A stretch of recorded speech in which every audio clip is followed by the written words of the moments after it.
This is the second and final part of a lecture on Ignacio Ellacuria's 1985 essay on the liberating function of philosophy.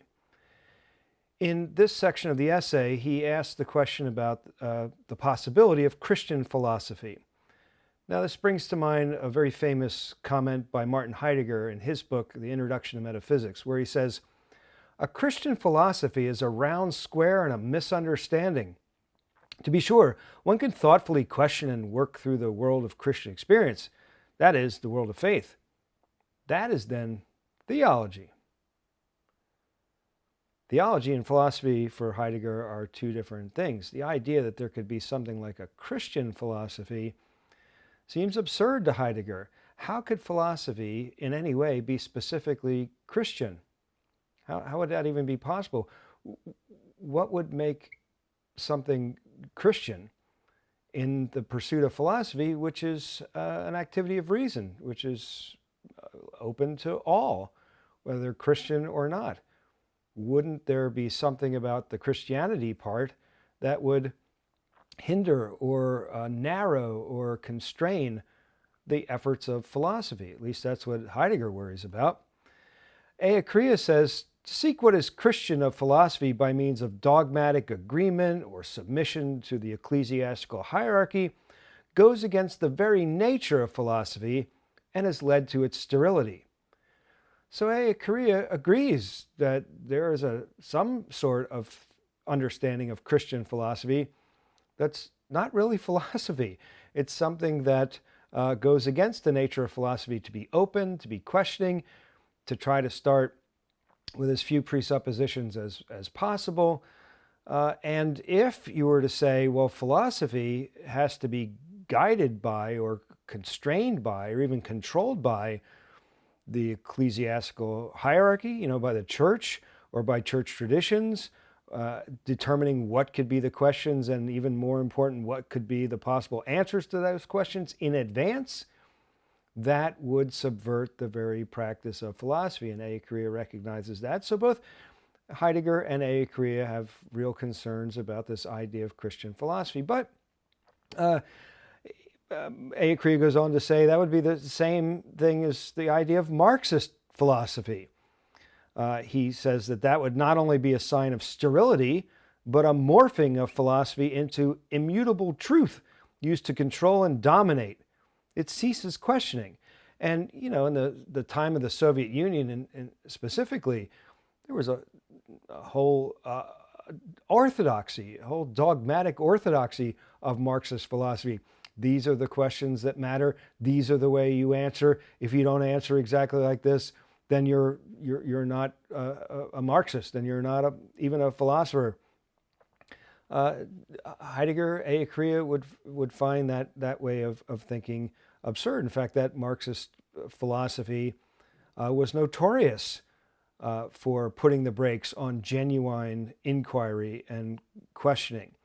So there can't be a Christian philosophy like that. And I think in Ellacuria's mind and his experience and his formation as a Jesuit priest, he may be thinking of the philosophy of St. Thomas Aquinas. The philosophy of Aquinas was used by the hierarchy of the church to formulate a kind of dogmatic, systematic philosophy that you couldn't stray from. If you wanted to come at questions from a different angle, that was really forbidden or prevented in the actual practice of different thinkers under the Catholic banner. Thomas is how you do philosophy. That's it. Thomistic philosophy was philosophy, and anything else was not philosophy.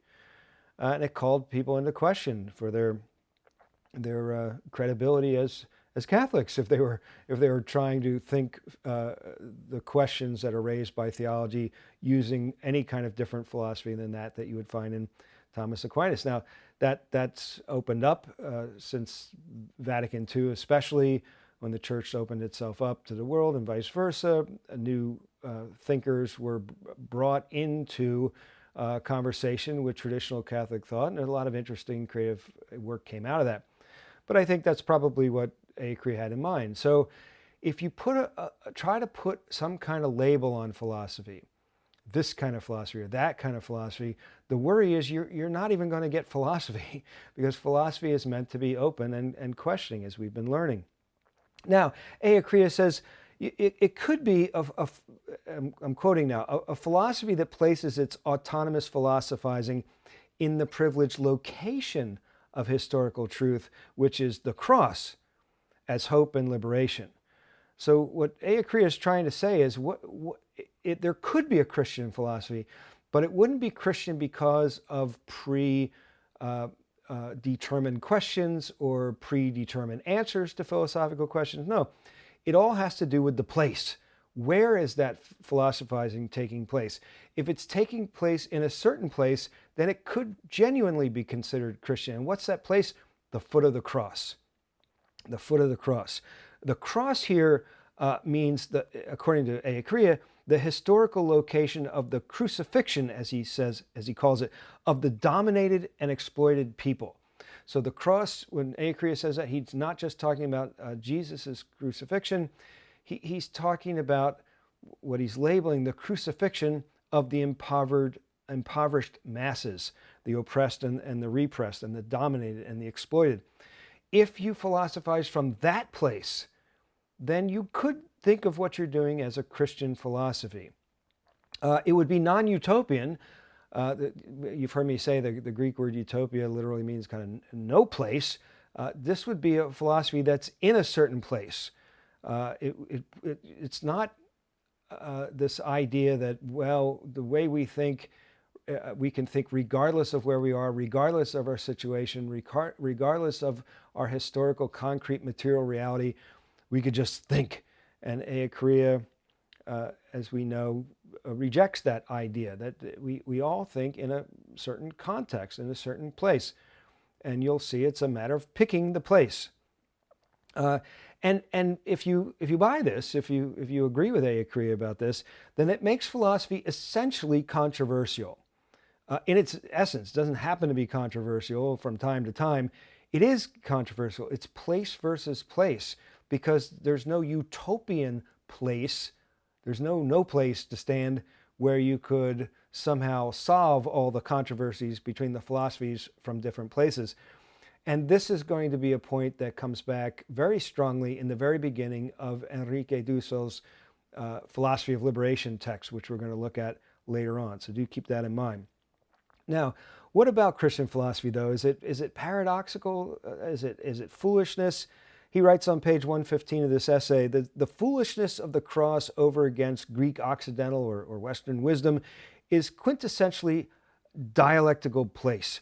Not because it denies wisdom in general, but because it denies precisely the kind of wisdom formulated by the active crucifiers, as he calls them. That is, by those who are not concerned by the massive phenomenon of the historical crucifixion of humanity. That's the foolishness. So basically, what is he saying in all that? He's asking us a question. Is concern about what he calls the crucifixion of the mass numbers of persons in the world seen as foolishness in our society? Like I'm asking, do you find the kind of philosophical questioning we are currently engaged in foolish? I mean, think about it. You're in the midst of your education. Many of you, for instance, are studying business to take your place in an economy of which we are all implicated. And here's a discussion, a line of questioning that's trying to take place within a context that might seem very foreign to us. Not just because we're talking about Latin America, but we're talking about profound impoverishment, oppression, repression, poverty, ignorance, the concern for the billions, literally billions of people to whom those descriptors apply. Do you think it's foolish that we're spending our time talking about this or asking questions like this? It's a question. He says on the bottom of page 115 over to 116 of this essay, he says, opting for the place of the oppressed out of love is more authentically Christian than most academic forms of Christian philosophy, which is often or anti-Christian in its inspiration. What is the essence of Christianity for Ellacuria? As near as we can hear it, it's opting for the place of the downtrodden, the poor, the widow, the orphan, the outcast, the stranger, the meon, the non-beings. That's Christian. And a starting point that even if it calls itself Christian, some other place, Ellacuria is saying, well, that's really fundamentally not Christian. It's not what Christian's all about. He says, but it's not enough just to begin from this place, because otherwise you're going to miss the fundamental import of everything we're talking about. Another way of putting it, it's not enough just to stop with this course. This course is raising questions in an effort to try to be in this place that Ellacuria says is the place where genuine philosophy can take place. But it's not going to be enough. He says we have to, in the light of that, become what he calls co-creative ex nihilo. Creatio ex nihilo. God created the heavens and the earth out of nothing, ex nihilo, out of nothing. And we are to be co-creators out of a certain kind of nothing. What we need to do, says Ellacuria, is make something good, something true, something beautiful from the nothingness of these crucified people and their situation. How can we do that? How can we do that?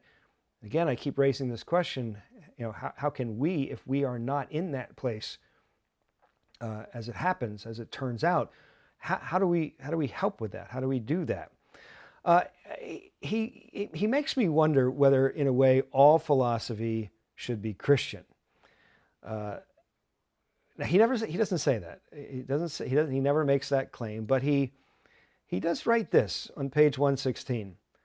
When philosophy is authentic as a specific exercise of human thinking, and when it is authentic because it seeks a truth that really liberates people from what really oppresses and represses them, from that place, which is inherently privileged for this task, and in the service of the social forces that drive it, philosophy will have converted fully to what it should be.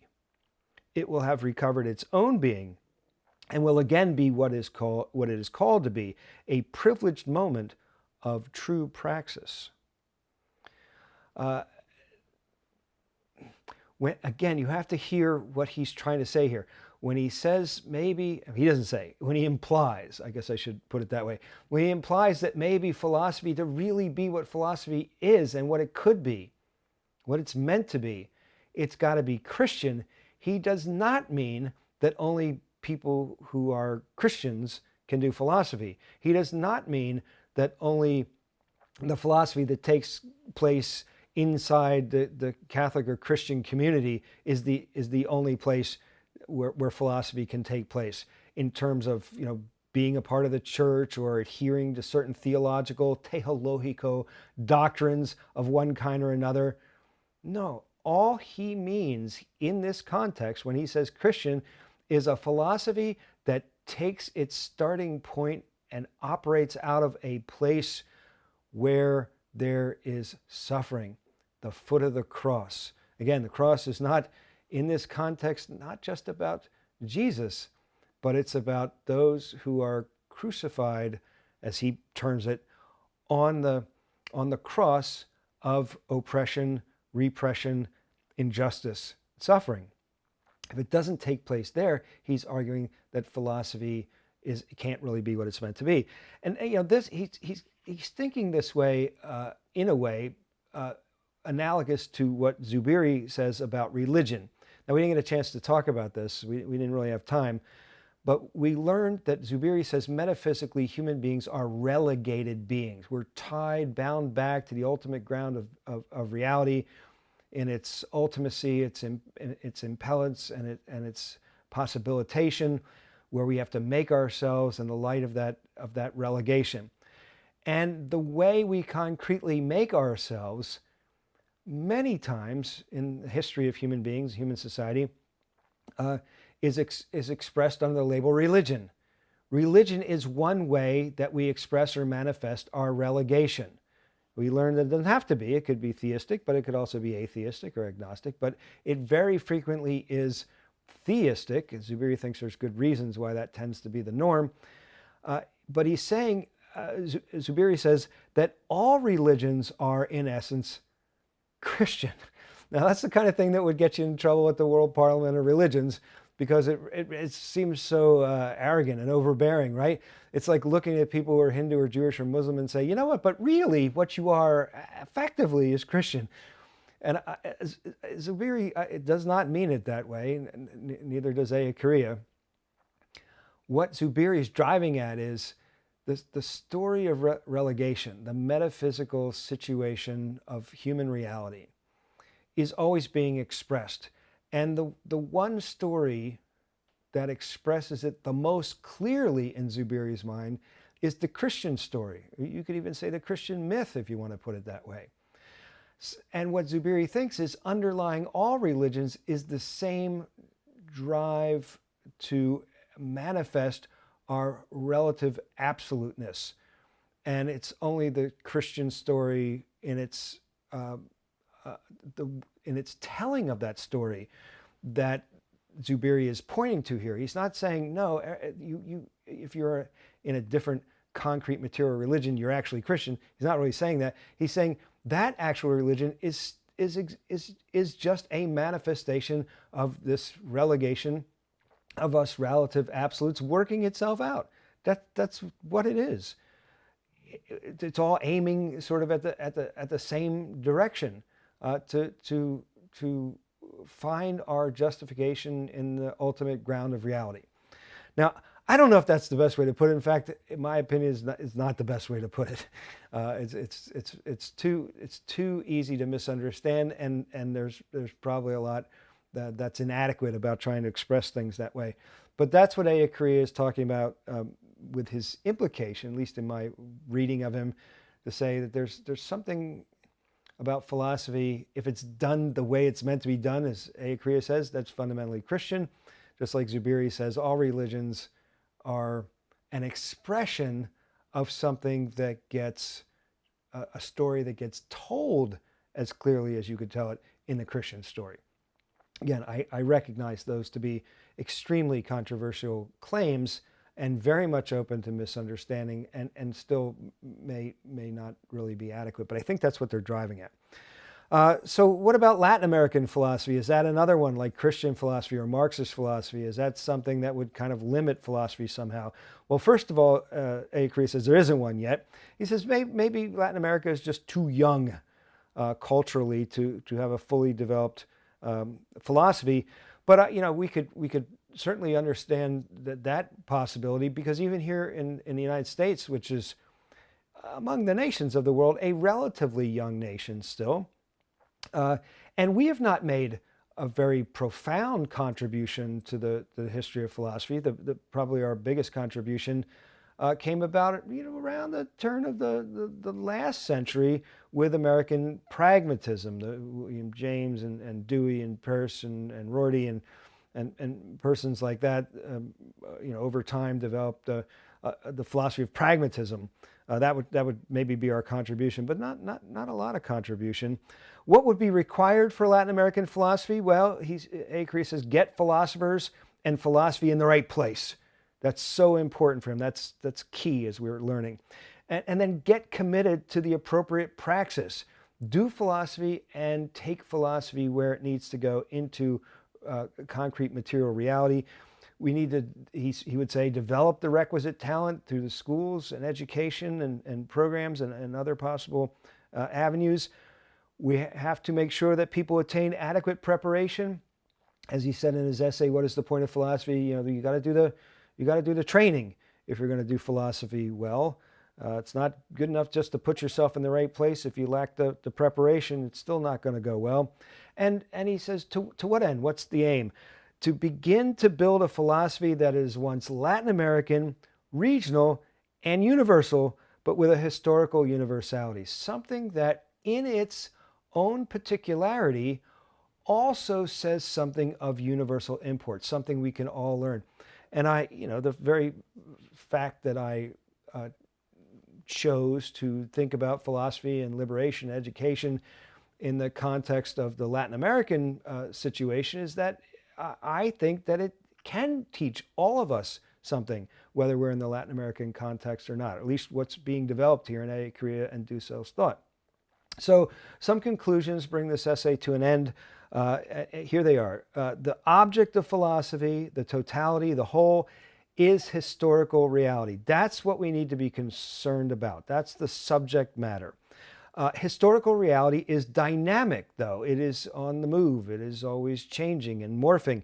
The dynamism of historical reality is a function of praxis. It's a function of what people do. So our praxis is immanent to that whole, that totality. It's part of that. So we could see that dialectical logic at work here. The whole is a function of the praxis of the parts of the whole, and the whole forms and reforms and sometimes deforms the praxis of the parts of that totality. That's what keeps history going. There is a theoretical moment of praxis that includes philosophical questioning, discernment of place, and opting for the appropriate place to do philosophy. The theoretical moment produces ideology. That's its job. It gives the necessary legitimations, the justifications. It tries to provide lenses so that we can see what's really going on.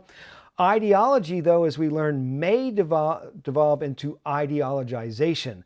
And again, in this essay, that's a negative term. It could, or it may remain critical, systematic, and creative reflection. It could go either way. That's why Ellacuria insists that philosophy needs to always be self-critical. It needs to be self-aware of how it's operating and what it's doing, and always revisit how it pursues its goals. To remain critical and creative, it must intentionally carry out its liberating function. If philosophy brings questioning and praxis and transformation to a close, it's not good for us. It's become ideologized in the negative sense. It hasn't helped us to see reality better. It is preventing us from seeing reality better. Its liberating function is to protest the nothingness caused by injustice and oppression. That's its function. That's what true, genuine philosophy ought to do, because it's a way of weeding out falsehood, error, lies, injustice, non-good, non-being. Philosophy wants being, the good, true, and the beautiful, to liberate us from the opposites of those ideals. It can only carry out this liberating function from the place of those subjected to domination and engaging in the historical praxis of liberation. It's not just an armchair activity where you just kind of think things through. There's more to it than that. It requires historical praxis. If it is to be Christian inspired, it must be, above all, enacted from love.